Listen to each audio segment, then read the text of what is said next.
ఏ పార్టీలో ఉన్నారో మీరు చెప్పగలరా? నేనేమి దాపెట్టుకునే లేదు, దాంట్లో భయపడేది ఎవరికేం లేదు. నేను ఒరిజినల్గా ఒక పార్టీ మీద గెలిచిన, ఇప్పుడు ఒక పార్టీ సపోర్టర్గా ఉన్నా. ఎందుకు ఈ ఎందుకు ఈ సమస్య వచ్చిందంటే, గతంలో ఉన్న ప్రభుత్వాలు డిఫరెంట్గా పరిపాలన, ఇప్పుడున్న ప్రభుత్వాలు డిఫరెంట్ పరిపాలన.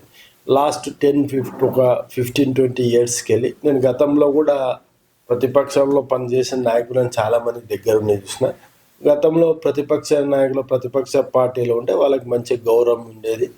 అంటే వాళ్ళ పార్టీలో ఉన్న వాళ్ళకన్నా అభివృద్ధిలో వాళ్ళే ఎక్కువ చేసుకునేవాళ్ళు. ఇప్పుడు పరిస్థితి దానికి భిన్నంగా ఉంది.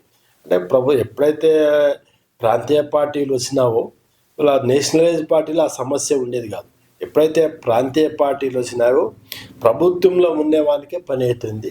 వాళ్ళ ప్రభుత్వంలో లేని ప్రజాప్రతినిధికి ఎక్కడ కూడా గౌరవం అనేది లేకపోవడం చాలా దురదృష్టకరం. ఇది ఏంటంటే ఇది కూడా చాలామంది అందరు కూడా చూస్తారు అనుకుంటున్నా మీరు అడిగిన ప్రశ్నని.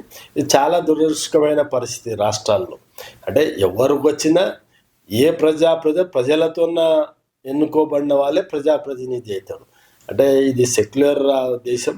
అదేవిధంగా ఈ ఓటు ద్వారా అందరి నుండి ఎన్నుకోబడే దేశం ఇది.